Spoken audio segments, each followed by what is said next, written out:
जय हिंद दोस्तों, स्वागत है आप सभी का अपने YouTube channel Pragati with Ravi में। तो आज हम इस वीडियो में पढ़ने वाले हैं बिहार पुलिस कांस्टेबल का टेस्ट पेपर 17 पढ़ने वाले हैं, जो आपका अड्डा 247 पब्लिकेशन का बुक है। ठीक, तो चलिए स्टार्ट करते हैं आज का वीडियो। और देखिए, यदि आप लोग बिहार पुलिस की तैयारी कर रहे हैं ना, तो कोई भी टेस्ट पेपर हो तो उसको आप लोग ज़रूर लगाया करिए। ठीक, इससे आपको ये पता चलेगा कि आपको कितना रिवीजन हो जाएगा और आपके मार्क्स कितने आ रहे हैं, ये भी अब पता चल जाएगा। ठीक, तो ज़रूर लगाया करें, चाहे वो आपका बिहार अड्डा का हो या अड्डा 247 का हो या खान सर का टेस्ट पेपर हो। ठीक, तो चलिए आज का स्टार्ट करते हैं। आपको प्रैक्टिस रोज़ लगाना चाहिए ताकि आपके जितने भी क्वेश्चन है वो आपके अच्छे से अच्छे रिवीजन हो सकें। तो चलिए स्टार्ट करते हैं आज का क्वेश्चन। पहला क्वेश्चन देखेंगे यहाँ पे। तो भारत की पहली जूट मिल कहाँ स्थापित हुई थी? तो बताना है यहाँ पे पहले का राइट आंसर। तो ये हो जाएगा आपका ऑप्शन नंबर डी, रिसड़ा, यानी कि पश्चिम बंगाल में स्थापित हुई थी। दूसरा देखते हैं यहाँ पे, और कब हुआ था? तो 1859 ईस्वी में हुआ था। ठीक, कोलकाता में, पश्चिम बंगाल कोलकाता में स्थापित हुआ था। दूसरा यहाँ पे, वर्ष 1905 में नेशनल सीप फैक्ट्री की स्थापना किसने की? तो दूसरे का राइट आंसर आपको बताना है, जो हो जाएगा आपका डॉक्टर नील रतन सरकार हो जाएगा। ठीक, नील रतन सरकार हो जाएगा। नेक्स्ट है यहाँ पे, देवदास की रचना किसने की? तो 3 का राइट आंसर, देवदास की रचना शरत चंद्र चट्टोपाध्याय ने की थी। नेक्स्ट है यहाँ पे, श्रीमद् भागवत गीता में कितने अध्याय या कितने श्लोक हैं? तो 4 का राइट आंसर बताना है। इसमें 18 अध्याय एवं 700 संस्कृत के श्लोक दिए हुए हैं श्रीमद् भागवत गीता में। नेक्स्ट क्वेश्चन है यहाँ पे, निम्न में से किसे बुजुर्गों की सभा भी कही जाती है? तो किसे बोलते हैं यहाँ पे? तो उसे राज्यसभा को बोलते हैं। ठीक, नेक्स्ट है यहाँ पे, कीटू कहाँ स्थित है? तो बताना है यहाँ पे 6 का राइट आंसर। तो काराकोरम शिरडी में स्थित है ये। भारत में प्रथम इस्पात संयंत्र की स्थापना कहाँ की गई थी? तो 7वें का राइट आंसर बताइए। तो ये हो जाएगा आपका option number D, Porto Novo में की गई थी। आगे देखते हैं यहाँ पे क्वेश्चन नंबर 8, निम्न में से कौन भारत की सबसे प्राचीन फुटबॉल प्रतियोगिता है? तो 8वें का राइट आंसर आपको बताना है। तो चलिए देखते हैं यहाँ पे। तो सबसे पुरानी फुटबॉल प्रतियोगिता कौन सी है? तो 8वें का हो जाएगा option number B, Durand Cup हो जाएगा। ठीक, बहुत पूछता है कि डूरंड कप किससे संबंधित है? तो फुटबॉल से संबंधित है। दीफू दर्रा स्थित है? तो बताइए यहाँ पे 9 का राइट आंसर। दीफू दर्रा कहाँ स्थित है? तो ये हो जाएगा आपका अरुणाचल प्रदेश में स्थित है। नेक्स्ट है यहाँ पे, बौद्ध धर्म के संस्थापक कौन थे? तो बौद्ध धर्म के संस्थापक कौन थे? तो महात्मा बुद्ध हो जाएगा इसका राइट आंसर। ठीक, चौरी चौरा किस जनपद में स्थित है? तो चौरी चौरा किस जनपद में है? गोरखपुर में है क्या? देखते हैं 11 का। तो बिल्कुल सही है, गोरखपुर में स्थित है चौरी चौरा। आगे, निम्न में से किस देश को उगते सूरज का देश कहा जाता है? तो जापान को बोलते हैं उगते सूरज के देश या उगते सूरज की भूमि बोलते हैं। ठीक, साधारण मिट्टी के पात्रों में रखा गया पानी शीतल रहता है क्योंकि? तो इसका कारण बताना है आपको, जो कि हो जाएगा छिद्रों से पानी निकलते हुए वाष्पित होता रहता है, इसी के कारण वो ठंडा होता है। आगे, निम्न में से कौन संविधान सभा की ड्राफ्टिंग कमेटी का अध्यक्ष था? तो बताना है यहाँ पे 14 का राइट आंसर, कौन अध्यक्ष थे? तो वो थे आपके डॉक्टर भीमराव अंबेडकर हो जाएगा। आगे बढ़ते हैं यहाँ पे हम, भारतीय संविधान में भारत को एक धर्मनिरपेक्ष राज्य घोषित किया गया, इसका तात्पर्य है? तो बताना है यहाँ पे 15 का राइट आंसर क्या हो जाएगा यहाँ पे। देखिए, धर्मनिरपेक्ष का आपको बताना है कि याद, तो धर्मनिरपेक्ष शब्द का अर्थ है कि राज्य ना तो किसी धर्म विशेष को संरक्षण प्रदान करता है और ना ही धर्म के नाम पर नागरिकों के बीच किसी प्रकार का भेदभाव रखता है। ठीक, तो इसमें से हो जाएगा आपका ऑप्शन नंबर डी, ये तीनों में से कोई नहीं होगा। ठीक, आगे बढ़ते हैं यहाँ पे 16 क्वेश्चन नंबर, निम्न में से किस अधिकार को भारतीय संविधान ने वर्तमान में मौलिक अधिकार की स्वीकृति नहीं दी है? तो 16 का राइट आंसर आपको बताना है। तो ये हो जाएगा संपत्ति का अधिकार। ठीक, संपत्ति का अधिकार को नहीं दिया गया है मौलिक अधिकार में। आगे बढ़ते हैं यहाँ पे, भारत की पहली महिला पर्वतारोही जो माउंट एवरेस्ट के शिखर पर चढ़ी कौन थी? तो ये हो जाएगा आपका बछेंद्री पाल हो जाएगा। ठीक, बछेंद्री पाल हो जाएगा इसका राइट आंसर। 8वां, भारत के राष्ट्रपति के पद के लिए अधिकतम उम्र सीमा क्या है? और राष्ट्रपति बनना है तो 35 क्या होता है उम्र सीमा अधिकतम? देखिए, अधिकतम कोई उम्र नहीं होता है, न्यूनतम पूछेगा तो 35 वर्ष। ठीक, न्यूनतम हो जाएगा आपका 35 वर्ष हो जाएगा, तो अधिकतम के लिए कोई उम्र सीमा नहीं है। तो 18 का जो राइट आंसर हो जाएगा वो डी हो जाएगा, कोई अधिकतम उम्र सीमा नहीं है। नेक्स्ट यहाँ पे, भारत में संघ का कार्यपालक प्रमुख कौन होता है? तो 19 का जो राइट आंसर हो जाएगा क्या हो जाएगा यहाँ पे? तो ये हो जाता है आपका राष्ट्रपति हो जाएगा। ठीक, नेक्स्ट है, निम्न में से किसने भारत के उपराष्ट्रपति का कार्यभार संभाला है? तो 20 का राइट आंसर आपको बताना है यहाँ पे, निम्न में से किसने भारत के उपराष्ट्रपति का कार्यभार संभाला है? तो 20 का क्या हो जाता है यहाँ पे? फ़खरुद्दीन अली अहमद हो जाएगा इसका राइट आंसर, कि ये पहले आपके उपराष्ट्रपति रह चुके हैं। ठीक, फिर से देखिए इसको जरा, क्या लिखा हुआ है? निम्न में से किसने भारत के उपराष्ट्रपति का कार्यभार संभाला है, यानी कि उपराष्ट्रपति रह चुके हैं उनके नाम बताना। ठीक, तो ये थोड़ा आंसर गलत हो गया हमारा, ये हो जाएगा आपका पहला मोहम्मद हिदायतुल्लाह हो जाएगा। ठीक, ये आपके राष्ट्रपति उपराष्ट्रपति रह चुके हैं, और हैं आपके शंकर दयाल शर्मा, ये दोनों उपराष्ट्रपति रह चुके हैं आपके। ठीक, आगे बढ़ते हैं यहाँ पे, तो ये आपका राइट आंसर हो जाएगा बी, यानी कि 1 और 4। नेक्स्ट है, निम्न में से किसे भारतीय प्रधानमंत्री ने लोकसभा में अविश्वास मत का सामना करने से पहले पद त्याग किया था? तो यहाँ पे जो 21 का राइट आंसर बताना है आपको, वो हो जाएगा आपका ऑप्शन नंबर सी, चौधरी चरण सिंह। नेक्स्ट है, पंचायती राज की 3 स्तरीय प्रणाली में है, तो क्या क्या आता है आपका इसमें? तो ग्राम पंचायत, पंचायत समिति और जिला परिषद आता है। आगे बढ़ते हैं यहाँ पे हम, भारत में अभी तक कितनी बार वित्तीय आपातकाल की घोषणा की गई है? तो 23 का राइट आंसर बताना, तो ये हो जाएगा कभी नहीं, अभी तक वित्तीय आपातकाल की घोषणा कभी नहीं हुई है। भारत का राष्ट्रीय फूल क्या है? तो कमल हो जाएगा भारत का राष्ट्रीय फूल। आगे बढ़ते हैं यहाँ पे, जन गण मन जो कालांतर में भारत का राष्ट्रीय गान कब एवं कहाँ पहली बार गाया गया था? ठीक, तो बताना है यहाँ पे पहली बार कब गाया गया था? 1911 में, 27 दिसंबर 1911 के कोलकाता अधिवेशन में। देखते हैं यहाँ पे 25 का राइट आंसर, तो बिल्कुल सही है, 27 दिसंबर 1911 को कोलकाता में गाया गया था। एक व्यक्ति की भूरी आंखें, नीली आंखें या काली आंखें निम्न में से किस में विशेष रंजक की मौजूदगी के कारण होता है? तो 26 का हो जाएगा आपका ऑप्शन नंबर सी, आयरिस के कारण। आगे देखते हैं यहाँ पे 27, AB रक्त वर्ग वाले व्यक्ति को कभी कभी सार्विक प्रापक कहा जाता है, क्योंकि? तो क्यों बोला जाता है आपको ये बताना है यहाँ पे, तो ये हो जाएगा उनके रक्त में एंटीबॉडीज़ का अभाव रहता है।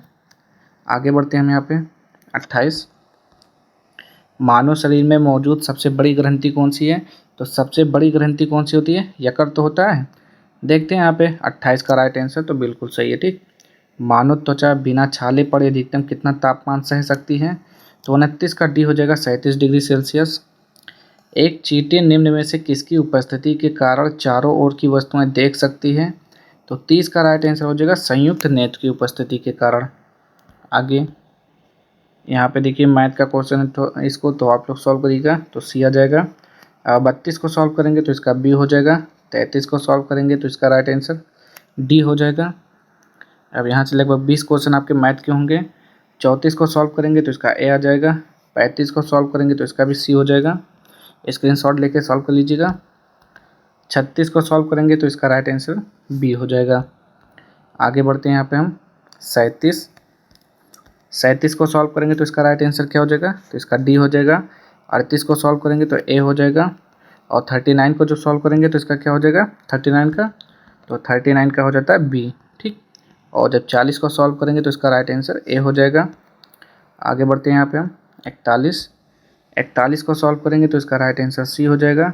42 को सॉल्व करते हैं तो इसका भी सी हो जाएगा। 43 को सॉल्व करेंगे तो इसका डी हो जाएगा, स्क्रीनशॉट लेके सॉल्व कर लीजिएगा।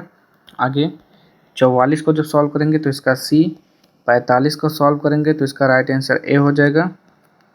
आगे बढ़ते हैं यहाँ पे 46, तो जब 46 को सॉल्व करेंगे तो इसका राइट आंसर डी हो जाएगा, और जब 47 को सॉल्व करते हैं तो इसका राइट आंसर बी हो जाएगा। 48 को सॉल्व करेंगे तो इसका क्या हो जाएगा? 48 का ए हो जाएगा। 49 को सॉल्व करेंगे तो इसका बी हो जाएगा। 50वां देखते हैं यहाँ पे, और जब 50 क्वेश्चन नंबर को सॉल्व करेंगे तो इसका बी हो जाएगा। ठीक, अब बढ़ते हैं 51, पंचतंत्र के लेखक कौन थे? आपको बताना है यहाँ पे 51 का राइट आंसर कि पंचतंत्र के लेखक कौन थे। तो क्या बोलेंगे यहाँ पे? विष्णु शर्मा हो जाएगा, तो बिल्कुल सही है, विष्णु शर्मा हो जाएगा right answer. Dada Saheb Phalke award किस क्षेत्र में दिया जाता है? तो ये आपका दिया जाता है किस क्षेत्र में? फिल्म जगत में दिया जाता है। ठीक, फिल्म के क्षेत्र में दिया जाता है। हाल फिलहाल में मिथुन चक्रवर्ती को दिया गया अभी। पटना में स्थित गोलघर था। तो गोलघर क्या था आपको ये बताना है, ठीक। तो ये क्या था, एक अन्न भंडार था गोलघर। भूदान आंदोलन का सर्वप्रथम प्रारंभ किस राज्य में हुआ था? तो 54 का राइट आंसर आपको बताना है, ये हुआ था आंध्र प्रदेश में, ठीक। कहाँ पे हुआ था? आंध्र प्रदेश में हुआ था। आगे, निम्नलिखित में से कौन सा स्टॉक एक्सचेंज का सूचकांक नहीं है? तो 55 का राइट आंसर क्या हो जाएगा? मैक ओएस हो जाएगा यहाँ पे। नेक्स्ट है, निम्नलिखित गैसों में से किसकी कमरे के तापमान पर पानी में सर्वाधिक घुलनशीलता होती है? तो 56 का राइट आंसर हो जाएगा यहाँ पे सी, अमोनिया हो जाएगा। आगे बढ़ते हैं यहाँ पे हम 57, निम्नलिखित में से कौन सी एक ऊष्माग्राही अपक्रिया है? तो 57 का सी हो जाएगा, पसीना निकलना हो जाएगा ऊष्माग्राही अपक्रिया। आगे, धातुएं विद्युत का चालन क्यों करती हैं? तो 58 का राइट आंसर आपको बताना है, हो जाएगा सी, मुक्त इलेक्ट्रॉन्स के कारण।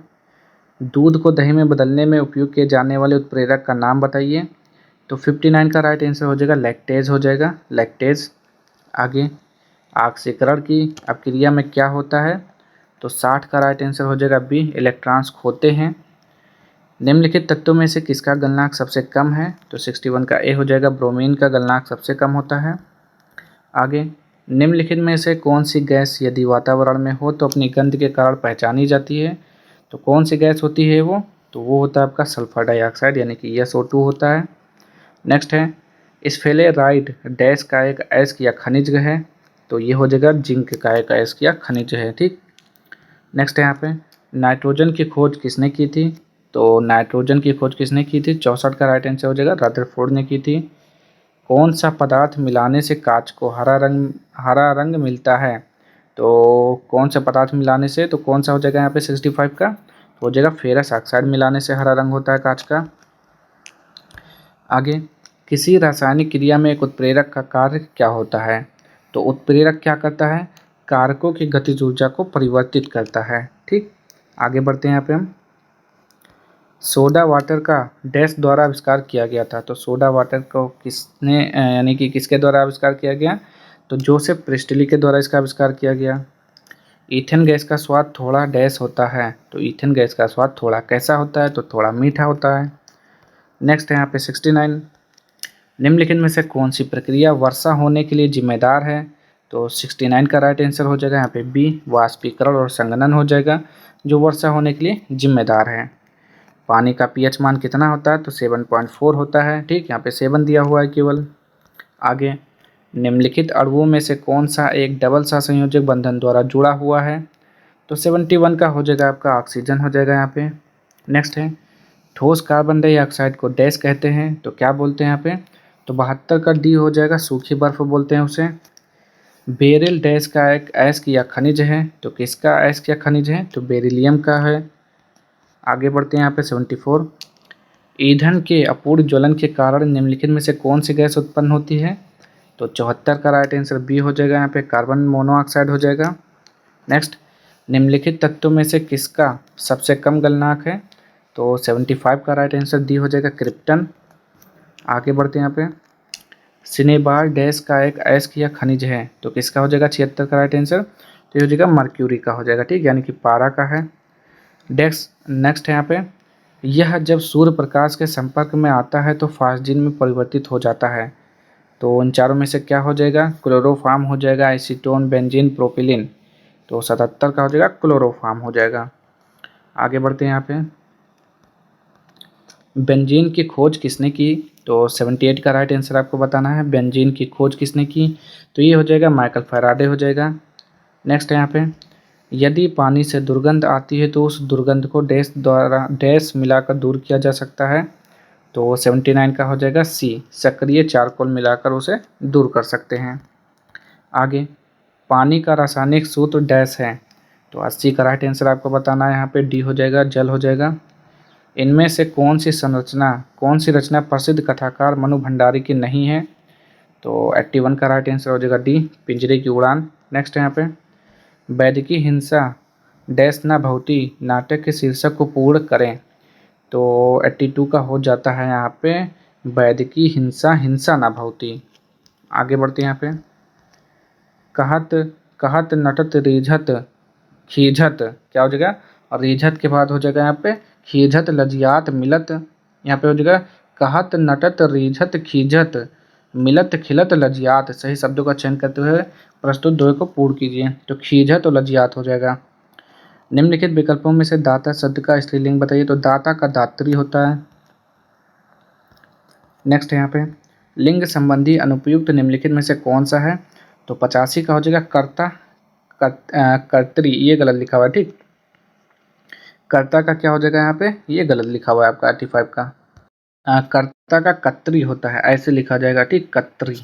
आगे देखते हैं यहाँ पे 86 भ्रांतिमान अलंकार का उपयुक्त उदाहरण कौन सा है। तो 86 का राइट आंसर हो जाएगा ओस बिंदु चुग रही हंसनी मोती उनको जान। ठीक, ये हो जाएगा भ्रांतिमान अलंकार। नेक्स्ट यहाँ पे मन चंगा तो कटौती में गंगा। मन चंगा पहले हो जाएगा चंगा, कटौती में गंगा। ठीक, ये आपने मुहावरा सुना होगा। आगे बढ़ते हैं यहाँ पे हम 88 निम्नलिखित में से उत्प्रेक्षा अलंकार का उदाहरण चुनिए। तो उत्प्रेक्षा अलंकार का हो जाएगा यहाँ पे मानो घर घर ना हो कोई चिड़िया घर हो, ये हो जाएगा इसका। आधा तीतर आधा बटेर होना का अर्थ बताइए। तो 89 का हो जाएगा यहाँ पे बेमेल तथा बेढंगा होना। आगे पैसे से ही आदमी की इज्जत है के लिए निम्नलिखित में से उचित लोकोक्ति का चयन कीजिए। तो 90 का हो जाएगा डी, जर है तो नर नहीं तो खंडहर, ये हो जाएगा इसका राइट आंसर। यहाँ पे 91 देखेंगे विच of the following part of the sentence has an error. तो 91 का बताना है, जिस पार्ट में एरर है उसको बताना है। ठीक, तो Geeta had been dancing at the party little more than usual. तो क्या हो जाएगा आपका ऑप्शन नंबर बी में गलत है। आगे बढ़ेंगे यहाँ पे fill up the blank with the correct option. तो 92 का हो जाएगा यहाँ पे on the trip we needed a guide to interpret the foreign language for us. आगे बढ़ते हैं यहाँ पे what is the most similar meaning of the famished. तो फैमिस्ड का सिमिलर बताना है। तो फैमिस्ड का मतलब भूखा होता है। तो स्टार्व्ड, स्टार्व्ड मतलब भी भूखा होता है। What is the most opposite meaning of the मेर। तो मेर का बताना है, मेरे का। तो क्या हो जाएगा यहाँ पे, तो मेरे का मतलब होता है झील या पोखरा। तो इसका हो जाएगा इमेंस हो जाएगा। इमेंस मतलब विशाल, यानी कि इसका मतलब छोटा हुआ, तो इमेंस मतलब बहुत बड़ा हो गया। अपोजिट बताना था। Next choose the correct indirect speech of the following sentence. तो आपको इसका क्या बताना है, इनडायरेक्ट स्पीच बताना है 95 का। The professor said to the student work hard if you want to pass the test. यानी कि प्रोफेसर ने स्टूडेंट से कहा कि कठिन परिश्रम करो एग्जाम में पास होना है। तो इसका हो जाएगा आपका option number C, the professor advise the student to work hard if they wanted to pass the test. आगे देखते हैं यहाँ पे पैसिव वॉइस है, आपको इसमें चेंज करना है। We will send you your laboratory. तो 96 का क्या हो जाएगा यहाँ पे, ये हो जाता है your laboratory reports will be send to you as soon as they are ready. आगे बढ़ते हैं यहाँ पे which of the following is similar in meaning as the phrase a picture paints 1000 words. तस्वीर बहुत कुछ बयां करती हैं। तो इसका हो जाएगा तस्वीर बहुत कुछ बयां करती हैं। ठीक, तो an image of a subject conveys its meaning और essence more effectively than a description does. ये हो जाएगा तस्वीरें, क्या हो जाएगा, तस्वीरें बहुत कुछ बयां करती हैं। आगे choose the correct substitution of the following phrase feeling और showing deep and solemn respect. तो क्या हो जाएगा यहाँ पे, तो इसका मतलब होता है श्रद्धापूर्ण। तो श्रद्धापूर्ण हो जाएगा यहाँ पे। तो इसका राइट आंसर हो जाता है आपका ऑप्शन नंबर बी हो जाएगा reverent. Choose the correct spelt word. तो जिसकी वर्तनी शुद्ध है तो वो हो जाएगा स्टेबलिंग। स्टेबलिंग मतलब हो जाएगा अस्तबल हो जाएगा, स्टेबलिंग का अस्तबल। Improve the bracket. तो देखते हैं यहाँ पे क्या हो जाएगा I have been writing 20 pages since morning. तो 100 का हो जाएगा यहाँ पर आई हैव रिटन हो जाएगा। ठीक, हैव बीन नहीं होगा, हैव रिटन हो जाएगा। ठीक, तो आज के सारे क्वेश्चन यहीं पे समाप्त होते हैं। अगर आपको वीडियो पसंद आता है तो प्लीज़ चैनल को लाइक से सब्सक्राइब कर दीजिएगा। मिलते हैं नेक्स्ट वीडियो में इसके अगले प्रैक्टिस सेट के साथ। तब तक के लिए जय हिंद, जय भारत।